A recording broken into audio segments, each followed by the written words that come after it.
Get over here, my spine-ripping, upper-cutting button mashers! Today we're diving into the bone-crushing world of Mortal Kombat, where the only thing more brutal than the uppercuts are the controversies that kicked up more dust than a fight in the outer world desert. Ever wonder why one of the game's secret characters might make you think you're seeing things? Well, stick around and you might just find out how your favorite game was hiding more than just sharp objects up its sleeve. Tournament? Like a, what, karate tournament? It's a whole thing. I'll explain later.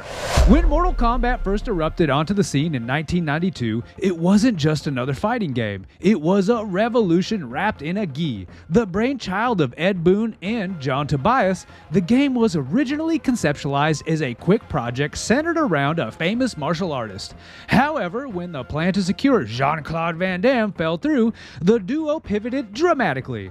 This pivot led them to create something not just new, but iconic, blending fantasy with martial arts in a way that was unheard of at the time. Ed Boon and John Tobias, with their team at Midway Games, wanted to craft a game that stood out in the sea of Street Fighters. They opted for a darker, more adult-theme aesthetic, incorporating heavily stylized violence and the now famous fatality moves. These finishing moves were a game changer, literally. They allowed players to end a match by gruesomely dispatching their opponents, which was both shocking and strangely satisfying. This wasn't just about winning, it was about winning with flair.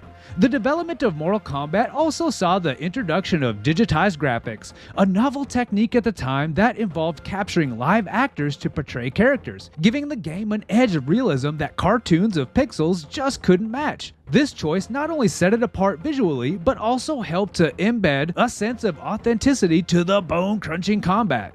Controversy wasn't far behind the innovation though.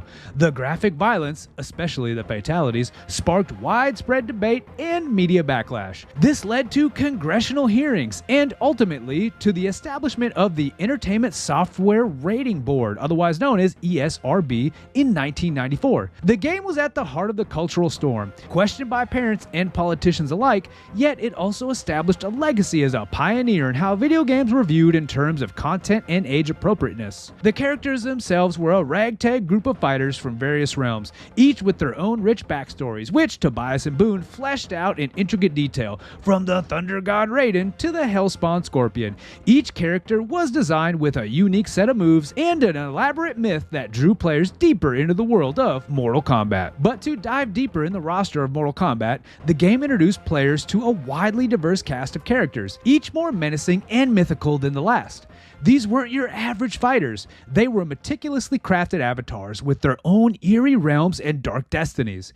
Characters like Liu Kang, who was essentially the Bruce Lee of the game, became a symbol of heroism and martial arts mastery, while Scorpion, with his chilling catchphrase, "Get over here!"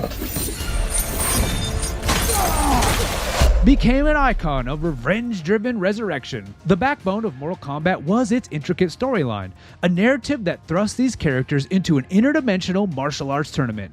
This wasn't just about throwing punches, it was a battle for the fate of Earth itself. The storyline was inspired by classic martial arts movies, but spun into a fantastical yarn that included sorcerers, gods, and realms beyond human comprehension. This narrative depth made every fighter feel significant, not just a battle for survival, but a clash with cosmic consequences. The creation of these characters wasn't just about giving players different physical avatars. Each fighter had a unique set of moves, which influenced gameplay strategies profoundly. Sub-Zero, with his ability to freeze opponents, and Johnny Cage, a Hollywood kung fu star with an ego as big as his skill set, provided not just visual and tactical variety, but also injected personality and flair into every match. These characters were more than just combatants. They were story carriers, each holding a piece of the Mortal Kombat saga. This careful blend of character design and narrative was a game changer in the fighting gaming genre. It set Mortal Kombat apart, making it not just a game you played, but a game you experienced. Players weren't just participating in a tournament, they were engaging in a larger-than-life saga, contributing to the outcomes of epic stories through their skills and choices. But Mortal Kombat wasn't just a pioneer in story and characters, it revolutionized the very mechanics of how a fighting game could be played.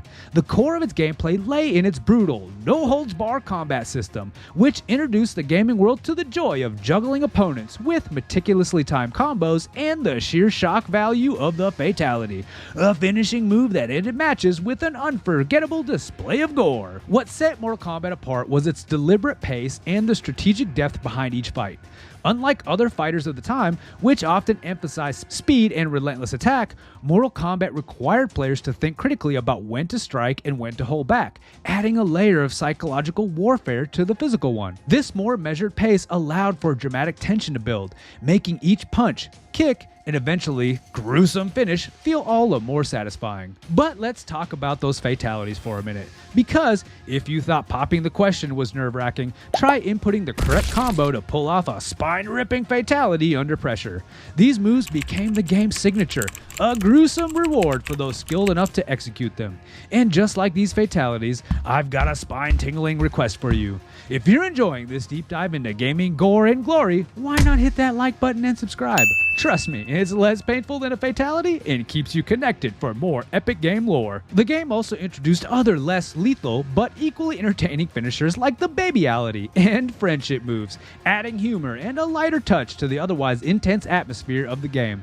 These alternative finishers allowed players to end matches in a non-violent fashion, showcasing the game's versatility and the developer's sense of humor. Each character was not only designed with a unique aesthetic, but also equipped with a specific set of moves that influenced the gameplay. This not only diversified how players approached each match, but also gave each character a distinct feel and strategic advantage. For instance, Raiden, the God of Thunder, could teleport and launch lightning attacks, forcing opponents to adapt to his high mobility and powerful ranged attacks. Upon its release, Mortal Kombat quickly uppercut its way into the hearts and minds of gamers around the world, delivering a punch so impactful it resonated throughout the entire gaming industry. The game's sales were a testament to its massive appeal. It flew off the shelves, gobbling up quarters in arcades and rapidly becoming a must-have title for home consoles. This commercial success was no fluke. It was a direct result of the game's innovative design, engaging gameplay, and, of course, its controversial content. The impact of Mortal Kombat on the cultural landscape was seismic. It was more than just a game. It became a cultural icon, sparking debates about the video game violence and the need for content regulation. As mentioned earlier, its graphical content directly led to the formation of the ESRB, which was a significant milestone in video game history. This new rating system forced the industry to mature, pushing developers and publishers to consider the content they were creating and how it was being marketed to different age groups. But the cultural reach of Mortal Kombat extended far beyond the confines of regulatory discussions. It infiltrated pop culture, influencing movies, television, and even music. The game's characters and phrases permeated everyday life, turning elements like Scorpion's "Get over here" into a recognizable catchphrase across multiple media platforms. Furthermore, Mortal Kombat inspired a range of merchandise, from action figures and apparel to comic books and card games, cementing its status not just as a game, but as a robust franchise. Its influence also led to multiple film adaptations, starting with the 1995 movie Mortal Kombat, which, despite receiving mixed reviews, was my favorite movie as a kid, and it performed well at the box office, as well as helped to solidify the game's place in the mainstream media. Moreover, the game's influence can be seen in its effect on the gaming industry at large. Mortal Kombat set a new standard for graphic fidelity and gameplay depth in fighting games. Its success encouraged developers to explore darker themes and more complex narratives, pushing the envelope of what video games could handle in terms of story and character development. But in the shadowy corners of Mortal Kombat's brutally competitive world, hidden secrets and Easter eggs awaited those with the skills and curiosity to uncover them. One of the most famous secrets was the hidden character, Reptile. This elusive fighter could only be encountered under a strict set of mysterious conditions. The player had to win a match on the pit stage with a double flawless victory, all without using the block button, and then perform a fatality. Oh, and a silhouette had to pass in front of the moon. Talk about a lunar eclipse at the right moment. Reptile combined the moves of Scorpion and Sub-Zero, but was faster and more lethal, making him a formidable challenge and a tantalizing reward for players skilled enough to meet the bizarre criteria. Another less-known tidbit is the origin of the character Noob Sabat. whose name is actually the last names of the creators, Boone and Tobias, spelled backwards. Initially, Noob Saibot appeared as a hidden opponent in Mortal Kombat 2, a shadowy figure mirroring the game's deeper lore and developers' penchant for in-jokes and cryptic content. The game also included other humorous secrets, such as the ability to perform a babality or a friendship instead of a traditional fatality. These non-lethal finishers allowed players to transform their opponents into babies or engage in a display of peace, like handing out a present, which completely flipped the script on the game's otherwise violent nature. These features not only added depth to the gameplay, but also showcased the developer's ability to blend humor with action, keeping the atmospheric light despite the surrounding brutality. So as we finish our bone-crunching journey through the bloody realms of Mortal Kombat, remember it's not just about how hard you can hit, but about uncovering the mysteries and mastering the secrets that lurk behind every uppercut and every spine-ripping finish. Until next time, keep those combos coming, and remember, in Mortal Kombat, there's always more than meets the eye, or shall we say, the fist. If you enjoyed reaching back through the dark halls of Mortal Kombat, click this video here to see more from the Retro Reload. And as always, thank you for watching.